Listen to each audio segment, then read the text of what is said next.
What's up? What's up? Welcome again to another review.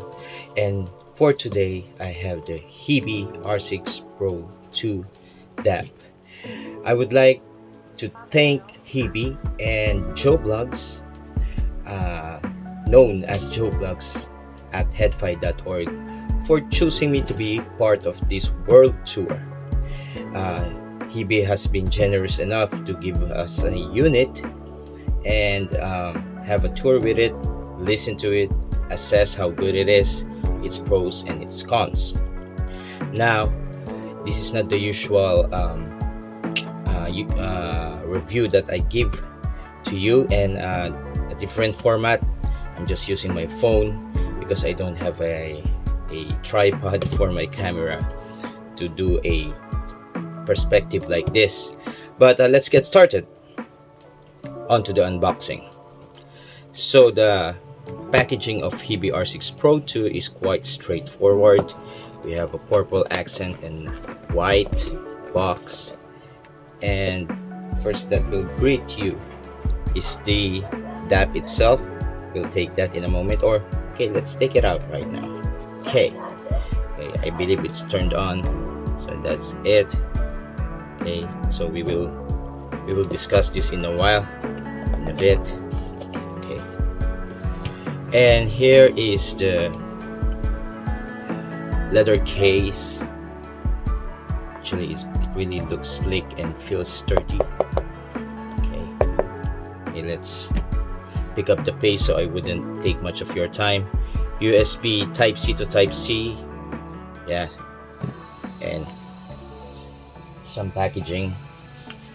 Okay, let's set this aside for now. So if you want to know what's inside, we have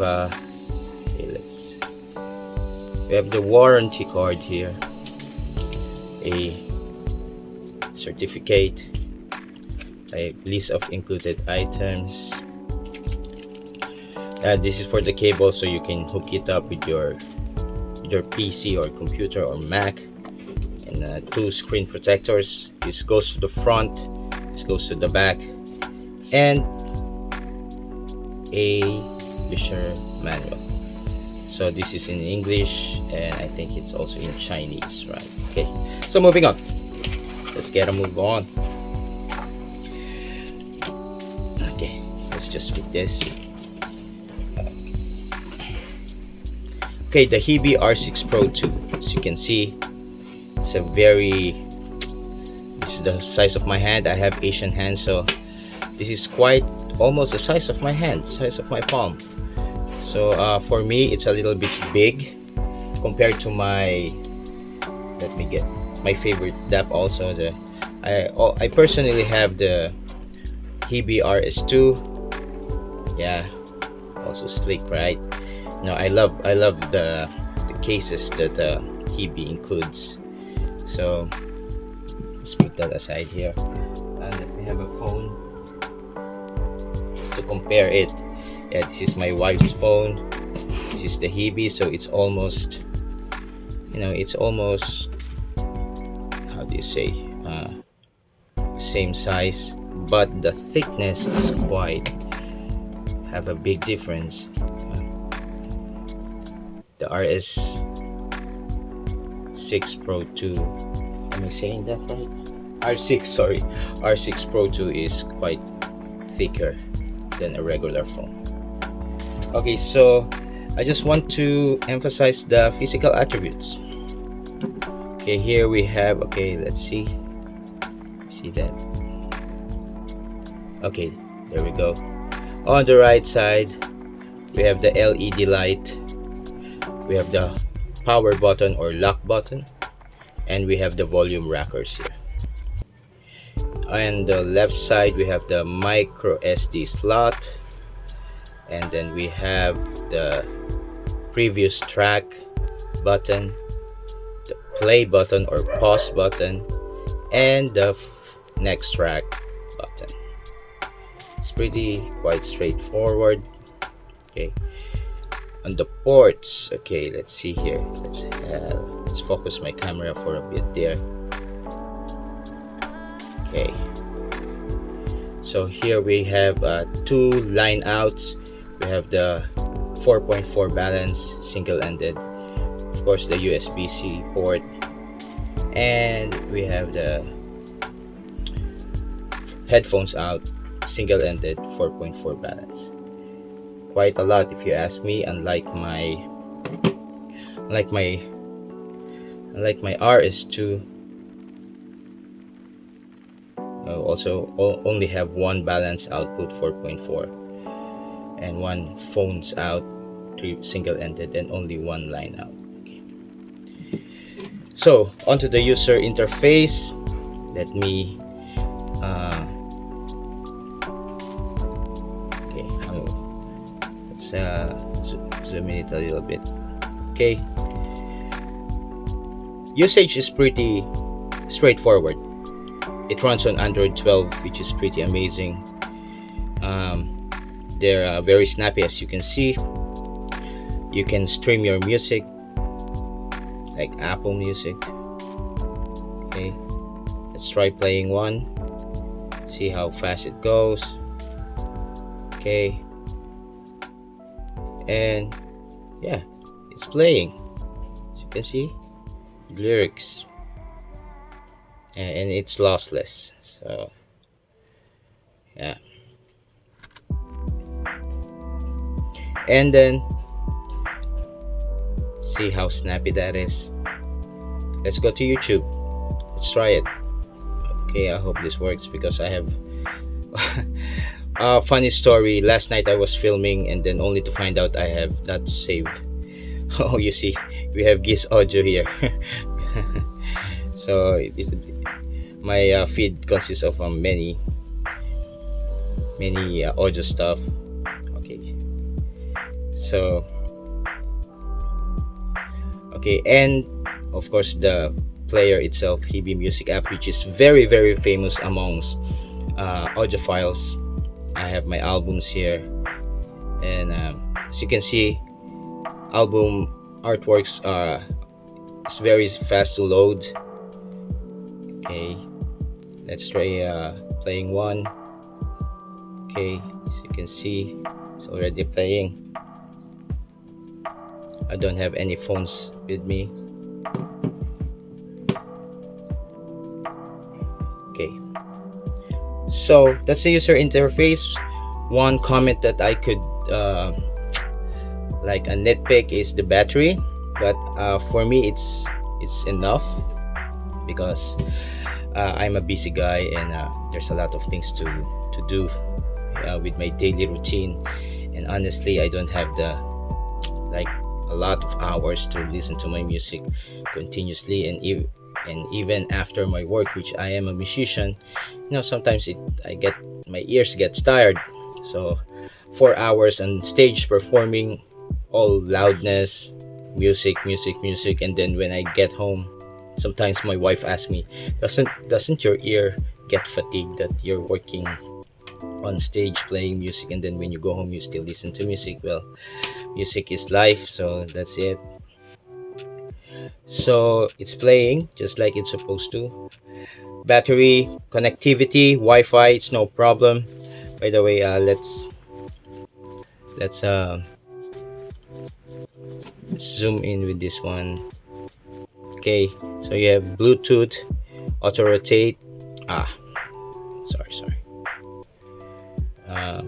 We have audio settings, and then gain mode settings, which is very convenient because on a tap it goes high, one tap goes low, middle, and actually the amplifier type class A, B, and class A.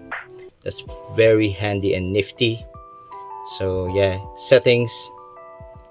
Yeah, you have your typical settings palette like Wi-Fi, Bluetooth, USB, audio settings, storage. It's a little bit different from a smartphone, but basically that's it. Battery 70%, passwords, accounts, Google system. Yeah.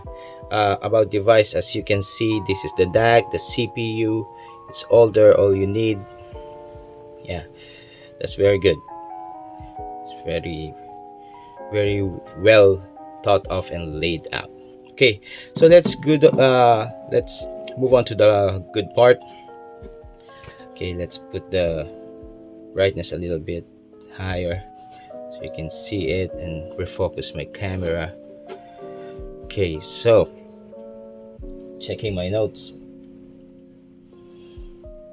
By the way, I will link my full written review down below once I publish it, or maybe at the time of this, when I publish or upload this video, it's already published. So let's move on to sound impressions. Okay, my notes are here, so we will not take much of the time, or maybe if I get lost in my line of thought, I have something to read.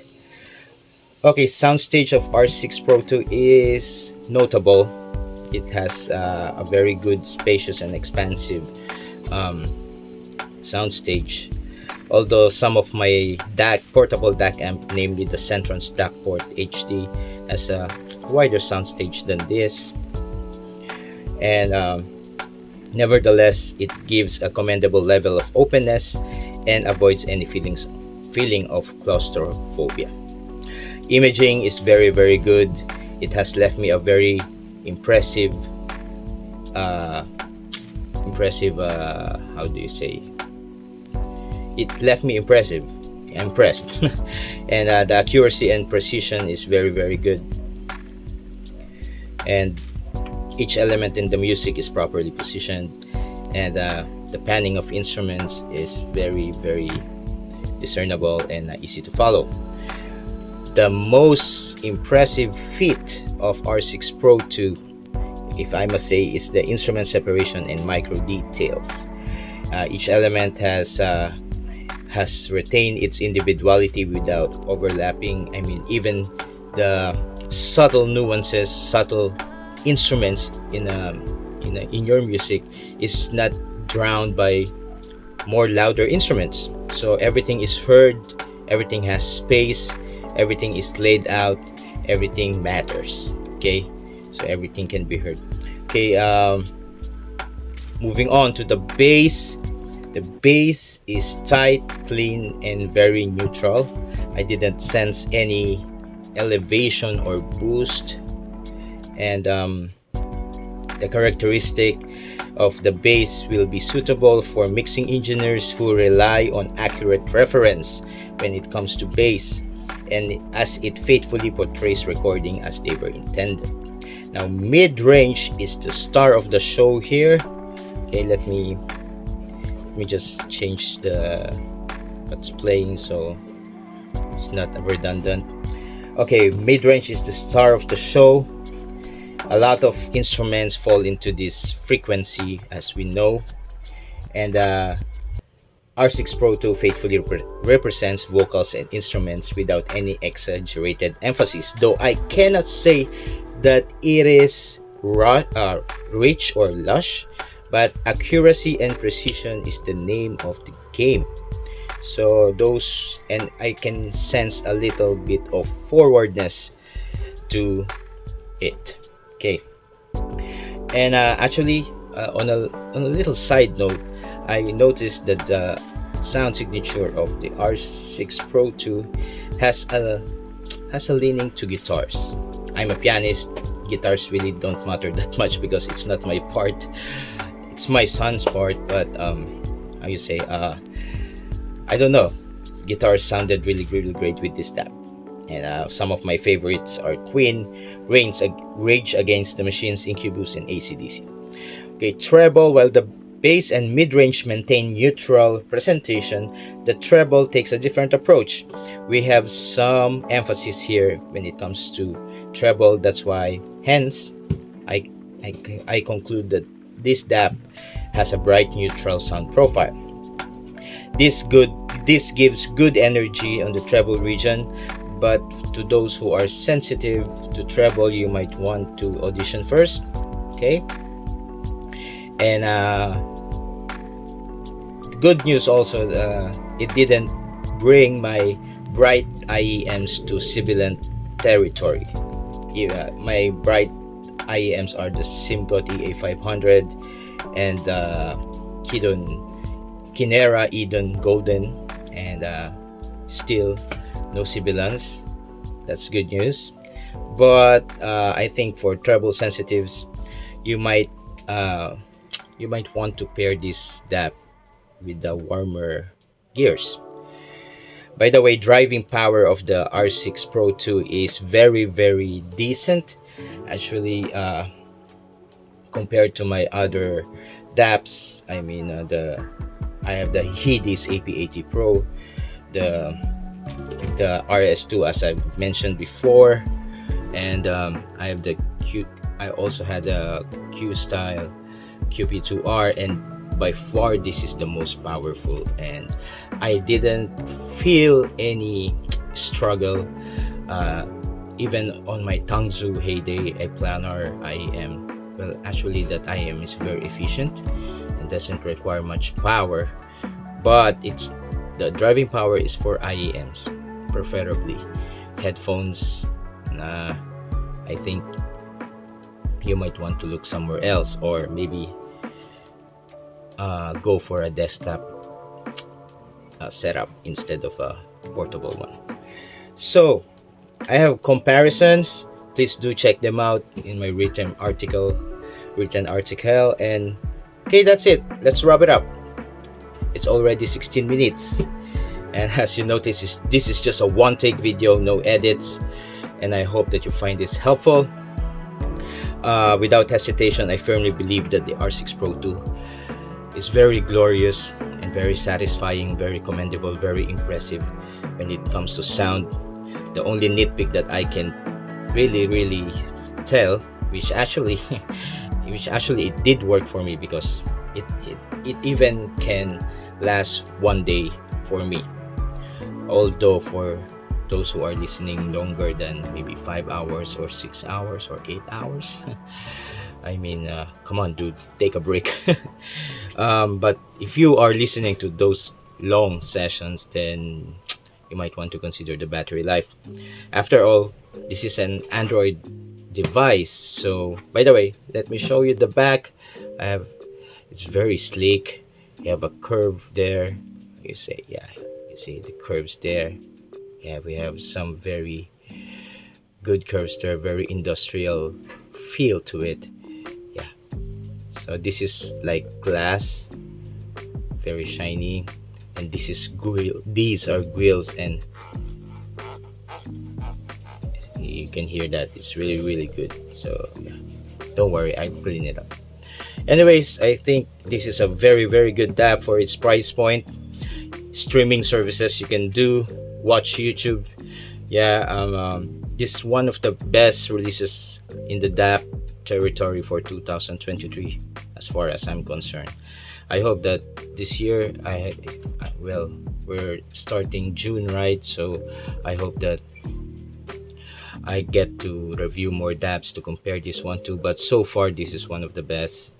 It's really good, very commendable, and very impressive. Price is $750. And before I end, I would like, from a musician's perspective, I highly recommend this DAP to mixing engineers seeking a reliable reference tool, and to musicians who meticulously dissect songs. Take it from me, yeah, I do this every week, and it made my life easier dissecting chords, harmonies. A lot of things fall into my part, like strings, brass section, all the nuances, woodwinds, you name it. I do those stuff, yeah, with my two hands, believe it or not. And what else? And even to vocalists that decipher or break down vocal harmonies. So to wrap it up, I would like to express my sincere gratitude to Hiby, to Joe Blogs, Sir Joe Blogs at headfi.org, and for your generosity to the Philippine Reviewers Circle. And till the next time, remember, enjoy the music more than the gears. Bye.